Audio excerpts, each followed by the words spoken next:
Shatamanam Bhavati serial episode 1173 22nd Jan 2025 ఏం జరిగిందో చూద్దాం. రాధ ఇంటి బయట నుంచొని జయ అన్న మాటలన్నీ ఆలోచిస్తుంది. ఎవరి చేతో కడుపు చేయించుకొని నువ్వు తన మెడలో తాళి కడితే ఆ బిడ్డ మన ఇంటికి వారసుడవడం నాకు ఇష్టం లేదురా అని అన్న మాటలన్నీ గుర్తు చేసుకుంటుంది. ఈలోగా మురారి అక్కడ కన్నీళ్లు పెట్టుకుంటూ వచ్చి బాను చేయి పట్టుకొని నన్ను క్షమిస్తావా రాధా అని అంటాడు. అప్పుడు బాను మీరేం తప్పు చేశారని మురారి గారు అని అంటే, నా ఇంట్లో ఒకళ్ళు తప్పు చేస్తే దానికి బాధ్యత వహించవలసింది నేనే, అదే నా మనిషికి తప్పు జరిగితే దానికి పూర్తి బాధ్యుణ్ణి నేనే అవుతాను అంటూ ఏడుస్తాడు మురారి. అందుకే రాధా అడుగుతున్నాను, నన్ను క్షమిస్తావా అని మురారి అంటే, దానికి బాను ఈ ఇల్లు నాకు నీడనిచ్చింది, అభిమానాన్ని ఇచ్చింది, అలాంటి ఇంటిని ప్రేమాప్యాయాలతో చూస్తానే తప్ప కోపంగా చూడను. మరి ముఖ్యంగా నా విషయంలో ఇంత కన్సర్న్ చూపించిన మీరు ఇలా ఏడుస్తుంటే అది చూసి నేను తట్టుకోలేకపోతున్నాను అని బాను అంటుంది. దానికి మురారి నీ మనసు ఎంత గొప్పది రాధా, నువ్వు కీర్తివి కాదు రాధవి అని నా మనసు నాకెప్పుడో చెప్తుంది. ఆ విషయం నేను నీతో కూడా ఒకసారి చెప్పాను, కానీ నువ్వు కీర్తివే అన్నట్టు వాళ్ళు ఆధారాలు చూపిస్తుంటే నువ్వు దూరం అయిపోతావన్న బాధ కూడా నాకు ఉంది. కానీ చివరికి అదంతా నాటకమని తేలింది. నా రాధ నా కళ్ళ ముందే ఉంది, నాతో ఉన్నది నా రాధే అని తెలిసి నాకు ఎంత ఆనందంగా ఉన్నా, కానీ నువ్వు పడ్డ బాధను తలుచుకుంటే నాకు ఎంతో బాధగా ఉంది అని మురారి అంటే, దానికి బాను నేనెవరో నాకు తెలియనప్పుడు నేను రాధ అని మీరు నాకు చెప్పారు, నా తలరాత ఏంటి ఇలా అయింది అని నేను బాధపడుతున్నప్పుడు నేనున్నాను అని మీరు నాకు ధైర్యం చెప్పారు. నా మీద పడ్డ నిందను నమ్మి మీ అమ్మగారు నన్ను వెళ్ళిపోమని చెప్పినప్పుడు మీరు నాకు అండగా నిలబడ్డారు, నా వైపు నిలబడి మాట్లాడారు. అలాంటి వీరు ఇప్పుడు బాధపడడం చూసి నాకు చాలా బాధగా ఉందండి. అయినా మీ అక్కగారి మీద నాకు ఎలాంటి కోపం లేదు, ఆవిడ నన్ను ఇంట్లో నుంచి పంపించాలి అని అనుకోవడంలో ఎలాంటి తప్పు లేదని నాకు అనిపిస్తుంది అంటుంది బాను. అప్పుడు మురారి ఇదే రాధా నీలో గొప్పతనం, నీకెవరి మీద కోపం ఉండదు, అందరినీ అభిమానిస్తావు, ఎవరు ఏ తప్పు చేసినా వాళ్ళు తప్పు చేశారు అని నువ్వు అనుకోవు. నిజానికి నీ స్థానంలో ఏ అమ్మాయి ఉన్నా సరే ఈరోజు మా అక్క చేసిన దానికి జీవితంలో ఎప్పటికీ క్షమించదు, కానీ నువ్వు ఇంత పాజిటివ్గా తీసుకొని మాట్లాడుతున్నావంటే నాకు చాలా హ్యాపీగా ఉంది. ఇంకా నువ్వు ఎప్పటికీ ఇక్కడే ఉంటావు, మనం ఎప్పటికీ కలిసే ఉంటామన్న నమ్మకం నాకు వచ్చింది. ఆ రోజు నిన్ను వెళ్ళిపోమన్న అమ్మకు కూడా ఇప్పుడు నువ్వు ఇక్కడే ఉండమని చెప్పింది. ఇంకా మనం ఎప్పటికీ విడిపోము అన్న భావన నాకు చాలా ఆనందంగా ఉంది అని మురారి అంటాడు. దానికి బాను తన మనస్సులో నేను ఎప్పటికీ ఇక్కడ ఉండలేనండి, నేను ఎప్పటికీ ఇక్కడ ఉండకూడదు కూడా, మిమ్మల్ని ప్రేమించే సత్య మీ జీవితంలోకి రావాలి అంటే మీరు అభిమానించే నేను మీకు శాశ్వతంగా దూరం అవ్వాలి, అది మీకు ఎలా చెప్పాలో నాకు అర్థం కావట్లేదు అని మనసులో అనుకుంటుంది బాను. దానికి మురారి ఏంటి రాధా ఏం మాట్లాడట్లేదు, ఏం ఆలోచిస్తున్నావు అని మురారి అంటే, దానికి బాను నిన్న జరిగింది మనకి ఈరోజు తెలిసింది, రేపేం జరుగుతుందో మనకి తెలియదు కదా, తెలియని దాని గురించి ఎక్కువగా ఆలోచించడం అనవసరమని అనుకుంటున్నాను అంటుంది బాను. దానికి మురారి జరగబోయేదేంటో నాకు తెలుసు రాధా, డెలివరీ సమయంలో నీకు గతం గుర్తొస్తుంది, జరిగిందంతా నువ్వు మాకు చెప్తావు, ఆ తర్వాత అన్ని సమస్యలు సమసిపోతాయి, మనందరం సంతోషంగా ఉంటాము. Thank you so much once again అంటూ అక్కడి నుంచి వెళ్ళిపోతాడు మురారి. ఇంకా చాందిని ల్యాప్టాప్లో కొన్ని లొకేషన్స్ చూస్తూ ఉంటుంది హనీమూన్ కోసం. పార్దు వచ్చి ఏంటి చాందిని చూస్తున్నావు, ఎక్కడికన్నా వెళ్దామనా అని అంటే, దానికి చాందిని కాదు పంపిద్దామని అంటే, ఎవరిని అంటే కార్తిక్ నీలిమని అని అంటుంది. దానికి పార్దు వాళ్ళతో పాటు మనం కూడా వెళ్దామా అంటే, మనం ఎందుకు, మన పెళ్ళై చాలా కాలం అయింది, మనం ఎందుకు అని అంటుంది చాందిని. ఆ కొత్త జంటతో పాటు పాత జంట అయిన మనం కూడా వెళ్దాం, మన పెళ్ళై చాలా కాలం అయినప్పటికీ మన పెళ్ళయ్యాక ఎన్నో మనస్పర్ధలు వచ్చాయి, ఇప్పుడు అవన్నీ తొలగిపోయి మనం సంతోషంగా ఉన్నాం కదా, మనం కూడా వెళ్దాం అని అంటాడు పార్దు. ఈలోగా బామ్మ అక్కడికి వచ్చి, అరే పార్దు ఇక్కడ ఉన్నావా, నీకోసం ఇల్లంతా వెతుకుతున్నాను రా, అవును ఎక్కడికి ఏదో వెళ్తానంటున్నావు అని అంటుంది బామ్మ. నన్ను కూడా తీసుకెళ్ళండి రా మీతో పాటు అంటుంది బామ్మ. దానికి పార్దు వద్దు బామ్మ, నువ్వు వస్తే అస్సలు బాగుండదు అని అంటాడు. ఎందుకు బాగుండదురా, ఎందుకు బాగుండదు అని అడుగుతుంది బామ్మ. అయినా ఇన్ని రోజులు ఇంటి గురించి ఆలోచించి నాకు కూడా బుర్రంతా పాడైపోయింది, మనసు కూడా కొంచెం భారంగా ఉంది, అదే కాస్త బయటకు వచ్చాను అనుకో నాకు కూడా ప్రశాంతంగా ఉంటుందిరా అంటుంది బామ్మ. నేను కూడా మీతో పాటు వచ్చి ఓ మూలన కూర్చొని కృష్ణ రామ అని అనుకుంటాను అని అంటుంది బామ్మ. దానికి చాందిని బామ్మ పార్దు తీసుకెళ్తానన్న ప్లేస్లో కృష్ణ రామ అని అనుకోరు, రోమియో జూలియట్ అని అనుకుంటారు అంటుంది. దానికి బామ్మ అవేం మాటలురా, అలాంటివి కూడా అనుకుంటారా, ఎక్కడికి వెళ్ళినా ఆ ప్రదేశాన్ని సందర్శించాలి, దగ్గరలో ఉన్న గుడి గోపురానికి వెళ్ళాలి, ప్రశాంతంగా కృష్ణ రామ అనుకుంటే అప్పుడే నాకు మనశ్శాంతిగా ఉంటుందిరా అంటుంది బామ్మ.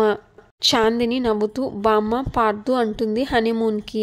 అన్నయ్య నీలిమని హనీమూన్కి పంపిద్దామంటే పార్దు మనం కూడా వెళ్దామని అంటున్నాడు. అది తెలియక నువ్వు ఇలా మాట్లాడుతున్నావు అని అంటుంది. దానికి బామ్మ అవునా అయితే నేను రానులే మీరు వెళ్ళి రండి అని అంటుంది. పార్దు బామ్మ నీకు హనీమూన్ అంటే తెలుసా అని అడుగుతాడు. అప్పుడు బామ్మ మా కాలంలో అవేమీ లేవురా, పెళ్ళయిందంటే తలదించుకొని అత్తవారింటికి రావడమే, ఇంకా కాటికి వెళ్ళేంత వరకు అదే ఇంట్లో ఉండడం, తేనె చంద్రులు ఇవన్నీ చూడడం మా కాలంలో లేవు అని అంటుంది బామ్మ. అందుని ఏంటి తేనె చంద్రుడా అంటే ఏంటి అని అడిగితే అదే నువ్వు ఇంగ్లీష్లో అన్నది నేను తెలుగులో చెప్పా హనీమూను అంటది బామ్మ. అయినా పెళ్ళై ఇన్నేళ్ళు అయిన తర్వాత మీరే వెళ్తారులే గాని కొత్త జంటను పంపించండి అంటుంది బామ్మ. పార్దు నాతో ఏదో మాట్లాడాలని వచ్చారు ఏంటి బామ్మగారు అంటే మర్చిపోయాను మళ్ళీ గుర్తొచ్చినప్పుడు వచ్చి చెప్తాలే అని అక్కడి నుంచి వెళ్ళిపోతుంది బామ్మ. ఇంకా చాందిని ఒక ప్లేస్ సెలెక్ట్ చేసి ఇక్కడికి పంపిద్దామా వాళ్ళిద్దరిని అని అంటే దానికి పార్దు మనం కూడా వెళ్దామంటే నాకే అభ్యంతరం లేదు, నువ్వు సెలెక్ట్ చేసింది కాబట్టి మన ఇద్దరం వెళ్దాం, వాళ్ళు ఎక్కడికి వెళ్తారో అది వాళ్ళ ఇష్టం అని అంటాడు. ఇంకా జయ వాళ్ళమ్మ వాళ్ళ తమ్ముడు తన్ని తిట్టిని తలుచుకొని చాలా కోపంగా అద్దంలో తన్ని తాను తిట్టుకుంటుంది. ఈలోగా సత్య వెనకాల నుంచి వచ్చి ఏడుస్తుంది. ఏంటే నువ్వు కూడా నన్ను తిడదామని వచ్చావా, నీకేమీ చేయలేకపోతున్నాను అని నన్ను తిడదామని వచ్చావా అని అడిగితే లేదమ్మా మనం తప్పు చేస్తున్నామేమో అని అనిపిస్తుంది, నిజంగా మనం చేసేది రైటే అయితే మనం రాధ విషయంలో చేసిన ప్రయత్నాలు ఒక్కసారి కాకపోతే ఒక్కసారైనా సక్సెస్ అవ్వాలి కదమ్మా, నిజంగా ఆ కొండ మీద అమ్మవారే రాధని కంటికి రెప్పలాగా కాపాడుతున్నట్లు అనిపిస్తుంది, దేవత ఎప్పుడూ నిజం వైపే ఉంటుందమ్మా అందుకే మన వైపు లేదు అని అనిపిస్తుంది అంటూ సత్య ఏడిస్తే దానికి జయ పిచ్చి పిచ్చిగా మాట్లాడకు, ఇదంతా ఎవరి కోసం చేస్తున్నాను నీకోసం కాదా, ఇప్పుడు జయ నువ్వు పుట్టినప్పుడే ఆడపిల్ల పుట్టాలి అని అనుకున్నాను, ఈ ఇంటిని ఈ ఐశ్వర్యాన్ని నా కూతురి అనుభవించాలి అనుకున్నాను, అలాంటిది ఇప్పుడు ఎవరో వచ్చి ఈ సంపదని గద్దలా తన్నుకుపోతానంటే నేనెలా ఊరుకుంటాను, నీకు అన్యాయం జరుగుతుంటే నేనెలా చూస్తూ ఊరుకుంటాను, అందుకే ఏం చేసైనా సరే నీకు మీ మావయ్యకి పెళ్లి చేయాలి అని నిర్ణయించుకున్నాను, అది తప్పెలా అవుతుంది, అమ్మవారికి నా మీద ఎందుకు కోపం వస్తుంది, ఆ జగన్మాత కూడా అమ్మే, ఆవిడ జగత్తు గురించి ఆలోచిస్తుంటే నేను జన్మనిచ్చిన నా బిడ్డ గురించి ఆలోచిస్తున్నాను అంటుంది జయ. దానికి సత్య నువ్వు నీ బిడ్డ మీద ప్రేమ చూపించడం కరెక్టే అమ్మా, కానీ పరిస్థితులు మనకి ఎదురు తిరుగుతున్నాయి అన్నప్పుడే నా రాత ఏంటో నాకు అర్థమయ్యింది, ఆ దేవత రాసిన రాతని నువ్వెలా చెడపగలవమ్మా, మార్చి ఇంకెలా రాస్తావు, ఇది ఇంతటితో వదిలేయమ్మా అంటూ ఏడుస్తుంది సత్య. కనీసం రాధా మావయ్య అయినా సంతోషంగా ఉంటారు అని సత్య అంటే దానికి జయ పిచ్చిదానిలా మాట్లాడుకు, ఈ ఇంట్లో ఉంటే నాకు ధైర్యంగా ఉంటుంది, నా తమ్ముడి భార్యగా ఉంటే నీ జీవితం బాగుంటుంది, పొరపాటును కూడా ఇంకో ఆలోచన నువ్వు బయటికి రానియకు అంటుంది జయ. దానికి సత్య ఆలోచనలు మాత్రమే మిగులుతున్నాయమ్మా, ఆచరణ ఏమీ కనబడటలేదు అంటుంది. అప్పుడు జయ చూడు సత్య ఇన్ని రోజులు ఏదో ఒకటి మా అమ్మకు తెలియకుండా చేసి ఆమె నోటి నుంచే నీకు మా తమ్ముడికి పెళ్లి మాట బయటికి తీసుకురావాలి అని అనుకున్నాను, దానిలో నేను ఫెయిల్ అయ్యాను, అందుకే నేను ఇప్పుడు ఒక ఆలోచనకు వచ్చాను అంటుంది. అప్పుడు సత్య ఏంటమ్మా అది అంటే ఈ ముసుగులో గుద్దులాట అనవసరం, నేనే అమ్మని వెళ్ళి డైరెక్ట్గా అడుగుతాను తమ్ముడికి సత్యకి పెళ్లి చెయ్యమ్మా అని, వాళ్ళిద్దరూ నీ కళ్ళ ముందే సంతోషంగా ఉంటారు అని మా అమ్మకి అర్థమయ్యేలాగా నేను చెప్తాను, రేపే ఈ కథకి ముగింపు పలుకుతాను అంటుంది జయ. అప్పుడు దానికి అమ్మమ్మ ఒప్పుకుంటుందని నువ్వు అనుకుంటున్నావా అమ్మా అని ఏడుస్తుంది సత్య. అమ్మమ్మ ముందు నువ్వు అసలు మాట్లాడగలవని భావిస్తున్నావా అని అడిగితే నా కూతురివి కాబట్టి నీ మీద నాకు ఇంత మమకారం ఉందే, నేను కూడా మా అమ్మకి కూతురునే కదా, మరి మా అమ్మకు కూడా నా మీద అంతే మమకారం ఉండాలి కదా, నేను ఈ మాట అడిగితే తను ఆలోచిస్తుందన్న నమ్మకం నాకుంది అని జయ అంటే సత్య ఎందుకైనా మంచిది ఒకసారి ఆలోచించుకోమ్మా అని అంటుంది. ఇప్పుడు జయ ఇంకా ఇందులో ఆలోచించడానికి ఏమీ లేదు, రేపు ఉదయమే ఈ విషయం మా అమ్మతో మాట్లాడతాను అంటూ అక్కడి నుంచి వెళ్ళిపోతుంది. ఇంకా నీలిమ కార్ డ్రైవ్ చేసుకుంటూ అజయ్ అన్న మాటలు గుర్తు చేసుకుంటుంది. నువ్వు చేసిన వాటన్నింటికి నా దగ్గర సాక్ష్యాధారాలన్నీ ఉన్నాయి, వాటన్నింటినీ నేను రెడీగా ఉంచాను, ఏం చేయాలో నాకు తెలుసు అని బెదిరించిన సంగతులన్నీ గుర్తు చేసుకుంటుంది. నీలిమ తన మనసులో ఇలా అనుకుంటుంది, నేను మారిపోయినా కూడా నా గతం నన్ను వెంటాడుతుంది, నా మార్పుని అందరూ గౌరవిస్తున్నారు, నన్ను ద్వేషించవలసిన మనుషులు కూడా నన్ను ఎంతగానో ప్రేమిస్తున్నారు, కానీ అజయ్ రూపంలో నన్ను ఒక కోపం నీడలాగా వెంటాడుతుంది, ఖచ్చితంగా నా జీవితం బాగుపడుతుందంటే అజయ్ ఒప్పుకోడు, అజయ్ నన్ను ద్వేషిస్తున్నాడు, ఓ పక్క మా పెళ్లి జరగాలని అందరూ కోరుకుంటున్నారు, నేను కార్తిక్ని పెళ్లి చేసుకుంటే కార్తిక్ జీవితంలోకి సంతోషం వస్తుంది అని అనుకుంటున్నారు, నేను కూడా బాను ఉంటే ఆ కుటుంబాన్ని ఎలా చూసుకుంటుందో నేను కూడా అంతే అని చూసుకోవాలి అని అనుకుంటున్నాను, ఇప్పుడు నేనేం చేయాలి, ఎలాంటి నిర్ణయం తీసుకోవాలి, ఏం చేస్తే అజయ్ నన్ను అర్థం చేసుకుంటాడు? నీలిమ ఆలోచిస్తూ రోడ్డు మీద వస్తున్న ఒక తల్లి కూతుర్ని గుద్దేస్తుంది. అప్పుడు ఆ అమ్మాయికి చేతికి చిన్న కట్ లాగా అవుతుంది, లైట్గా బ్లడ్ వస్తుంది. అమ్మ స్నేహ అంటుంది వాళ్ళమ్మ. చుట్టూతా జనాలు గుమిగూడి ఏంటమ్మా మనుషుల్ని తొక్కించేస్తారా? నీలిమ మీద అరుస్తారు. చూసుకోలేదని చెప్తున్నాను కదా అని నీలిమ అంటే పోలీస్ కంప్లైంట్ ఇవ్వండి, ఇలాంటి వాళ్ళని ఊరికే వదిలేకండి అంటారు చుట్టూతా జనం. ఇంకా వాళ్ళు అమ్మాయిని ఏమీ అనమాకండి, ఆ అమ్మాయి ఏదో టెన్షన్లో ఉన్నట్టుంది, తప్పైపోయిందని చెప్పింది కదా, మీ అందరూ వెళ్ళిపోండి అని అంటే వాళ్ళందరూ వెళ్ళిపోతారు. అమ్మ క్షమించండి, తప్పు నాదే అని అంటుంది. పర్వాలేదు సిస్టర్, పెద్ద గాయం ఏమీ అవ్వలేదు కదా, మీరు వెళ్ళండి అని అంటుంది ఆ స్నేహ అనే అమ్మాయి. ఇప్పుడు నీలిమ పర్వాలేదు, మీ ఇల్లు ఎక్కడో చెప్పండి, నేనే మిమ్మల్ని డ్రాప్ చేస్తాను పదండి అని వాళ్ళ పడిపోయిన సంచులు ఎత్తుతుంది. అప్పుడు వాళ్ళు పర్వాలేదమ్మా, మా ఇల్లు ఇక్కడ దగ్గరే, మీరు నడుచుకుని వెళ్ళిపోతాం, నువ్వేదో పని మీద వెళ్తున్నట్టున్నావు కదా, వెళ్ళు అని అంటారు. నీలిమ పర్వాలేదండి, వాళ్ళు వచ్చి ఎంత గొడవ పెట్టాలని చూసినా మీరు మంచి మనసుతో ఆపేశారు, మిమ్మల్ని ఇంటి దగ్గర దించే నేను వెళ్తాను పదండి అంటే పర్వాలేదమ్మా అన్న పర్వాలేదండి పదండి అని ఎక్కించింది కారు నీలిమ.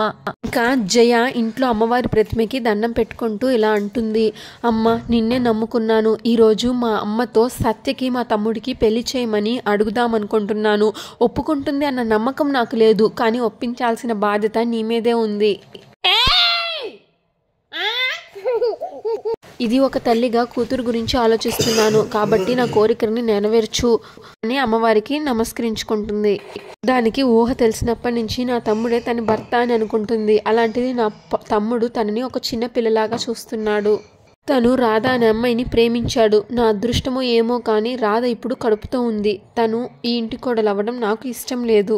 మా అమ్మతో మాట్లాడాలని నిర్ణయించుకున్నాను, కానీ దానికి ధైర్యం సరిపోవడం లేదు. ఎలాంటి సమాధానం వినవలసి వస్తుందో అన్న భయం నా మనసులో ఉంది. అందుకే దైవం సహకరిస్తే కానిదంటూ ఏమీ ఉండదు. మా అమ్మ ఒప్పుకునేలాగా ఈ పెళ్లి జరిగేలాగా నువ్వే చూడమ్మా అంటూ దండం పెట్టుకుంటుంది. ఈలోగా భాను భువనేశ్వరి అక్కడి నుంచొని మాట్లాడుకుంటూ ఉంటారు. భువనేశ్వరి భానుతో ఇలా అంటుంది, ఏంటమ్మా ఏదో మాట్లాడాలి అని అన్నావు, మౌనంగానే ఉండిపోయావు, నాతో ఏమన్నా చెప్పాలా అని అడుగుతుంది భువనేశ్వరి భానుని. అటుగా వెళ్తున్న జయ పక్క నుంచి గమనిస్తుంది. అప్పుడు భాను, నేను ఈ మాట చెప్పగానే మీరు ఎలా ఆలోచిస్తారో నాకు తెలుసు, నేను చెప్తున్న మాట తప్పు కాదు, దయచేసి మీరు నా గురించి మరోలా అనుకోకండి. నన్ను మీ మనిషిగా చూశారు కాబట్టి ఇల్లు బాగుండాలి అనుకుంటున్న మనిషిగా మీతో ఒక మాట చెప్పాలి అని వచ్చాను. దానికి భువనేశ్వరి, ఇంటి గురించి ఊరి గురించి ఎప్పుడు మంచిగా ఆలోచించే వ్యక్తివి నువ్వు ఒక మాట చెప్తే నేను తప్పుగా ఎందుకు అనుకుంటాను చెప్పు అంటుంది భువనేశ్వరి. అప్పుడు భాను, అదేనండి, మురారి గారికి మీ మనవరాలు సత్యకి పెళ్లి చేస్తే ఇద్దరు సంతోషంగా ఉంటారని నా నమ్మకం అని అంటుంది భాను. దానికి భువనేశ్వరి షాక్ అవుతుంది. అమ్మ ఏం చెప్తుందో అని జయ కంగారుగా చూస్తుంది. అంతటితో ఎపిసోడ్ పూర్తయిపోతుంది. ఇంకా నెక్స్ట్ ఎపిసోడ్ ప్రోమోలో జయ భాను వైపు సీరియస్గా చూస్తుంది. భాను జయ వైపు చూస్తే, నిన్ను ఇంటి నుంచి బయటికి పంపించాలని నేను ఆలోచిస్తుంటే నువ్వేంటి ఈ ఇంటి నుంచి వదిలి వెళ్ళడానికి ఇష్టపడేటట్లు లేవు అని అంటుంది జయ. దానికి భాను, ఈ ఇంట్లోనే ఎప్పటికీ ఉండిపోవాలన్న ఊహ కూడా నాకు లేదు, వెళ్ళిపోవాలనే నాకు ఉంది, కానీ ప్రతిదానికి ఒక సమయం రావాలి కదా అని భాను అంటే, అప్పుడు జయ, ఈ ఇంట్లోనే నువ్వు శాశ్వతంగా ఉండిపోవడానికి ఎంత పెద్ద ప్లాన్ చేశావో తెలియనంత అమాయకురాల్ని కాదు నేను. ఒకటి గుర్తుపెట్టుకో, నువ్వు ఈ ఇంట్లో ఉండనివ్వను అని వార్నింగ్ ఇస్తుంది జయ భానుకి. Shatamanam Bhavati serial regular update కోసం మా ఛానల్ని సబ్స్క్రైబ్ చేసుకోండి. Thanks for watching.